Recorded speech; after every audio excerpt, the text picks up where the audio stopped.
The European dream is over. By 2026, the three pillars that built post-war prosperity, cheap Russian gas, easy access to Chinese markets, and the American security umbrella, have all collapsed, triggering an irreversible structural crisis. Factories shut down, industries uproot, living standards fall. This is not a normal recession. It is the start of Europe's terminal decline into strategic irrelevance. How did an economic miracle turn into a deindustrialization black hole almost overnight? The answer lies in the triple shock that rewrote the continent's fate. The first pillar to collapse was energy. For decades, cheap Russian pipeline gas formed the bedrock of Europe's industrial cost advantage. German factories, chemical plants, and steel mills ran on a steady flow that, at its peak, supplied over half of Germany's consumption and nearly 40% of the continent's total. This dependency was not an accident. It was the outcome of decades of deliberate infrastructure, long-term contracts, and a confidence that geopolitics could be managed by commerce. That illusion shattered after 2022. Nord Stream was sabotaged, Yamal Europe shut down, and by 2025 only a trickle arrived through Ukraine and Turkstream. By 2026, even those residual flows were severed, ending the era of cheap Russian gas for good. The consequences were immediate and structural. Europe scrambled to replace pipeline gas with liquefied natural gas shipped from the United States and Qatar. But the cost base had shifted permanently. Industrial users in Germany and Italy now paid 2 to 4 times more for energy than their competitors in Houston or Guangdong.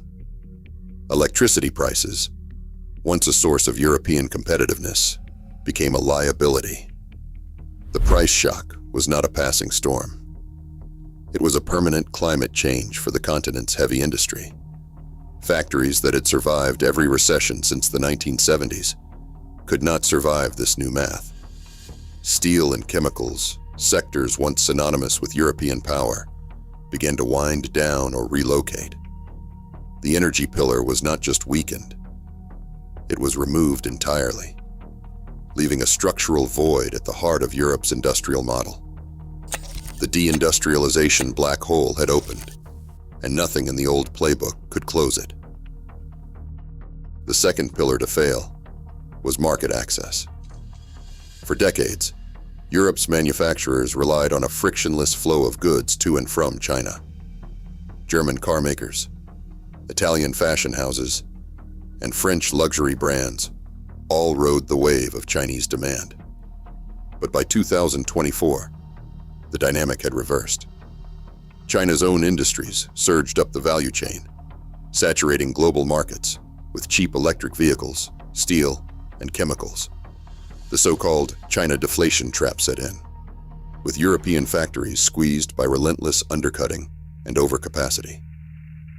While Europe's energy costs soared, Chinese exports flooded in at prices European firms could not match.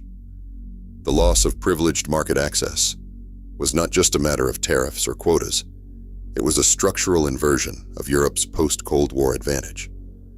The third pillar, the American security umbrella, also fractured. For generations, the United States had guaranteed Europe's safety, and by extension, its economic stability. That arrangement grew transactional after 2020. Washington's priorities shifted. Tariffs on European steel and cars climbed as high as 39%, before a partial rollback in late 2025. Supply chains became bargaining chips. The United States Inflation Reduction Act and CHIPS Act drew investment and advanced manufacturing across the Atlantic, offering subsidies that Europe could not match. For European industry, the old assurance of a stable transatlantic partnership dissolved into uncertainty. The loss of the security shield was both strategic and economic. A trade expert put it plainly: United States protectionist policies have sabotaged new prospects. Rising trade uncertainty intensifies pressure on manufacturing investment. By 2026, the triple decoupling was complete. Europe stood exposed, its economic core hollowed out by the collapse of the market and security pillars that once defined its global relevance. Energy prices for European industry now stand at 3 to 5 times the levels paid by competitors in the United States and China. This is not a temporary spike, but a long-term structural gap confirmed by the International Energy Agency and Eurostat data from 2022 through 2025. Industrial electricity in Germany averaged 150 euros to 250 euros per megawatt hour at the peak, while factories in the United States paid just 50 euros to 70 euros. Even as prices stabilized, the differential settled at 2 to 3 times higher in Europe, a permanent penalty on every ton of steel, every batch of chemicals, every car rolling off an assembly line. For natural gas, the gap was even wider, with European firms paying up to 120 euros per megawatt hour in 2022, compared to less than 15 euros in the United States. The consequences are quantifiable.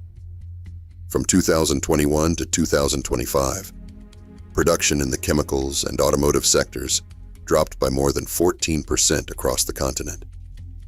In Germany, chemical output alone fell 13% in a single year. Eurostat's indices show a cumulative decline of 10 to 18% in energy-intensive manufacturing, with no sustained recovery in sight. This is not a cyclical downturn. It is a deindustrialization black hole, pulling down entire supply chains and local economies. The numbers leave no room for sentiment. The cost gap is structural, the losses are permanent, and the industrial core of Europe is now a shadow of its former self. BASF's Ludwigshafen complex, once the largest integrated chemical plant in the world, became the epicenter of Europe's deindustrialization black hole. When the cost of natural gas in Germany soared to levels 4 times higher than the US Gulf Coast, the company's cost calculus became brutally simple. In 2022 alone, BASF's European energy bill jumped by $2.9 billion, erasing years of incremental efficiency gains. Sales volumes fell 7% despite double-digit price hikes, and by year's end, the group posted a net loss of $660 million, even before counting the write-downs from its exit from Russia. The board chose closure over retrofit. One of 2 ammonia plants, core to fertilizers and plastics, was mothballed, along with entire chains for nylon intermediates like caprolactam and adipic acid. Toluene deisocyanate and soda ash lines followed, shrinking Ludwigshafen's asset base by 1/10 and cutting carbon emissions by 4%, but at the cost of 700 jobs on site and thousands more in the supply chain. The official savings target was over 200 million euros per year, a fraction of the new energy penalty. BASF's chief financial officer stated flatly, "We can't compete in basic chemicals in Europe under these conditions." The company initiated a further 1 billion euros in annual cost cuts by 2026, focusing on process redesign and capacity reductions across the continent. Even Antwerp, once a growth site, announced 600 job losses by 2028. The numbers left no ambiguity. Survival meant shrinking the European footprint, not waiting for a cyclical rebound. For the chemical industry, the old playbook was dead. The math had become existential. Steel, once the backbone of Europe's industrial might, has become another casualty of the deindustrialization black hole. In Duisburg, the sprawling ThyssenKrupp complex stands as a monument to this decline. For decades, its blast furnaces powered the Ruhr's prosperity.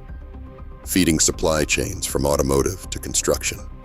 But by 2025, the arithmetic no longer worked. Energy penalties of over €50 per ton, layered with carbon permits costing 80 to 100 euros per ton, erased what little margin remained. Production at Duisburg fell by nearly 20% in just 4 years.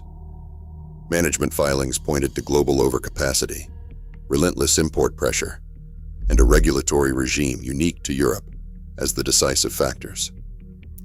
The company's own reports confirmed 5,000 jobs lost since 2022, with further cuts announced through 2030. Unlike earlier recessions, this contraction was not met with promises of recovery or state rescue. Instead, ThyssenKrupp began divesting assets, selling a majority stake in its steel division to foreign investors. No new blast furnaces rose in the Ruhr. Investment flowed to the American South and South China, where energy costs were a fraction of German levels and environmental compliance was less punishing. Port data traced the new migration corridors. Steel coil exports from Rotterdam and Hamburg dropped by 15 to 25%, while foreign direct investment filings charted new greenfield plants in Mobile, Alabama, and Guangdong. A senior manager speaking to analysts summarized the new reality. We are not repositioning for a rebound. We are exiting a business model that no longer exists. The steel sector's retreat visualizes the outflow of heavy industry from Europe's core, confirming that the collapse is not confined to a single sector or cycle, but is systemic and irreversible. Europe's deindustrialization black hole is deepened by a force more relentless than energy prices or trade wars: demographic inertia. The continent's working-age population is shrinking by more than 1 million people every year, a contraction that no policy, subsidy, or technological fix can reverse within a single generation. In Germany, the labor force has been declining by over 400,000 annually since 2024. Italy, Spain, and much of Eastern Europe face even steeper declines, with youth immigration draining entire regions of future taxpayers and skilled workers. Eurostat projects that by 2030, the EU working-age population will have fallen by at least 2 million, compounding the fiscal burden of an aging society. The consequences are visible in every sector. Manufacturing towns that once thrived on steel, chemicals, and automotive assembly now struggle to fill basic positions. Schools shudder for lack of children, while hospitals and care homes expand to serve a growing elderly majority. In Poland and Hungary, the exodus of young professionals has left rural clinics and factories chronically understaffed. In Spain, more than 13% of gross domestic product is now devoted to pensions, a figure that rises each year as the birth rate remains locked below 1.4 children per woman. Innovation, once the hope for renewal, falters under this demographic weight. The European Union invests less than 2% of its gross domestic product in research and development, a figure that has stagnated for a decade, while the United States and South Korea surge ahead at 3.5% and 4.9%, respectively. The result is a slow transformation into a technological museum, a continent rich in patents from the past, but increasingly absent from the frontiers of artificial intelligence, quantum computing, or robotics. A mayor in the Saarland region describes the spiral with clinical detachment. Every factory closure means fewer young families, fewer students, and more empty streets. Tax receipts fall, but pension and healthcare costs keep rising. There is no way to tax our way out of this. The demographic drain locks in structural decline, ensuring that even if factories could be revived, the people needed to staff them are vanishing. The next drag on Europe's recovery is not a policy failure, but a simple arithmetic of age. The regulatory straitjacket is not an abstraction. It is a daily cost, exacted in euros and lost opportunities. Three names dominate the compliance landscape: REACH, the European Union Emissions Trading System, and the Carbon Border Adjustment Mechanism. Each was designed with the language of safety, climate, or fairness, but together, they function as a competitiveness tax unique to Europe. REACH, the world's most far-reaching chemical regulation, imposes registration and testing requirements that add more than €1 billion annually to industry costs, according to BASF's own filings. The European Union Emissions Trading System, entering its fourth phase, sets carbon prices at €80 to €100 per ton, a direct hit to steel and chemical margins. The Carbon Border Adjustment Mechanism, rolled out in 2026, extends these costs to imports, but only after years of damage to domestic producers. The result is a structural penalty on every unit produced in Europe. For steel, the combined effect of carbon permits and compliance pushes costs up by 15 to 25% compared to American or Chinese rivals. For chemicals, specialty product prices rise 10 to 20%, simply to cover the cost of paperwork and audits. These are not theoretical burdens. They are line items in annual reports, cited in boardroom decisions to cut capacity or shift production abroad. The internal tariff wall is less visible, but no less real. Europe's single market is fragmented by 27 legal systems, each with its own permitting regimes and data rules. A battery startup can launch in California in 6 months. In Germany or Poland, the same process drags on for 12 to 18 months, strangling margins and momentum. Founders describe the experience as death by 1,000 forms. One German entrepreneur, now building in Texas, said that in Europe, he spent more time with lawyers than with engineers. And in the United States, he could just build. Compliance studies confirm the exodus. Surveys by the European Investment Bank show that 45% of high-energy firms are planning to cut production or relocate. The regulatory trio, REACH, the Emissions Trading System, and the Carbon Border Adjustment Mechanism, has become a barrier to entry, not a guarantee of standards. The Brussels effect, once a source of global regulatory power, now operates as a self-imposed moat, trapping European industry inside a shrinking market. The cost is not just higher prices or slower growth. It is the permanent loss of the next generation of firms, ideas, and jobs, driven out by a bureaucracy that mistakes rules for relevance. Tariffs and export controls have become the new currency of power. In 2025, the United States imposed a 39% tariff on European steel and automobiles, a move that sent shockwaves through Brussels and Berlin. For decades, Europe relied on the assumption that trade with Washington would remain predictable, governed by the rules of the Transatlantic Alliance.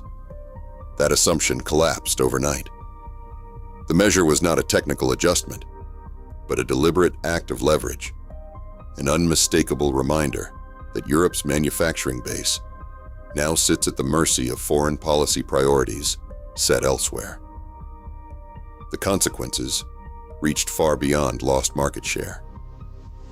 European firms found themselves stranded between retaliatory duties from China and a U.S. market increasingly closed off by industrial policy and subsidies. The Inflation Reduction Act and the CHIPS Act, both signed in Washington, offered American and Asian firms billions in direct support, while European firms faced compliance audits and legal uncertainty over every cross-border shipment. Supply chains that once flowed freely across the Atlantic now stalled at customs, their value hostage to the next round of negotiations. A trade economist described the new order with clinical detachment. Europe has lost the ability to shape outcomes. It is now a price taker, not a price maker. The November 2025 agreement to lower tariffs to 15% brought only partial relief. By then, investment had already shifted.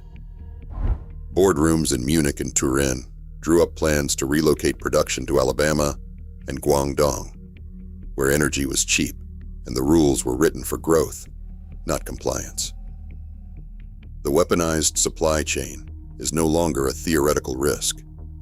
It is a lived reality, shrinking Europe's diplomatic room for maneuver and exposing the continent to external coercion at every turn. Europe's claim to strategic autonomy now rests on foundations that no longer exist. The continent's industrial base, once the engine of power, is hollowed out not only by high costs and lost markets, but by a deficit in the very technologies that define modern sovereignty. In artificial intelligence, quantum computing, and robotics, Europe is not a leader, but a laggard. The EU share of global artificial intelligence patents has fallen below 10%, with China and the United States capturing the frontier. In quantum, the picture is even bleaker. European startups struggle to scale, starved of capital and hemmed in by regulatory complexity. Robotics adoption lags far behind South Korea and Japan, leaving factories dependent on imported systems and software.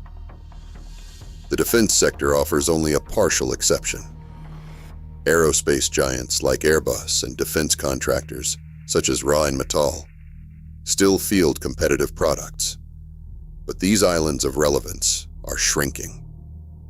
Most EU member states fall short of NATO's 2% defense spending target, leaving Europe reliant on American logistics, satellites, and missile defense. A defense analyst describes the predicament.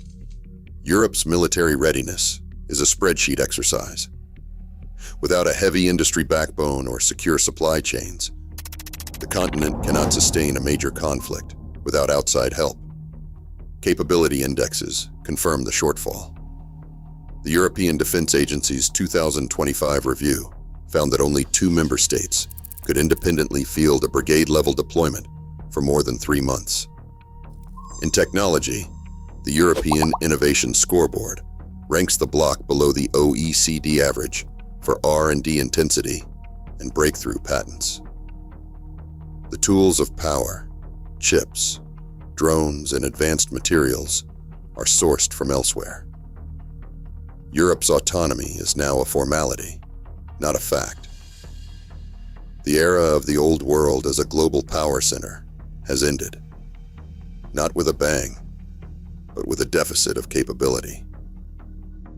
Today, Europe drifts as a geopolitical client state, its industrial core hollowed, its future mortgaged to demographic inertia and regulatory straitjackets. The deindustrialization black hole widens, while the continent risks settling into a technological museum. As global power realigns elsewhere, Europe's experiment stands as a warning. When pillars collapse, gravity does not forgive. What remains is not renewal, but managed decline. Drop your perspective below.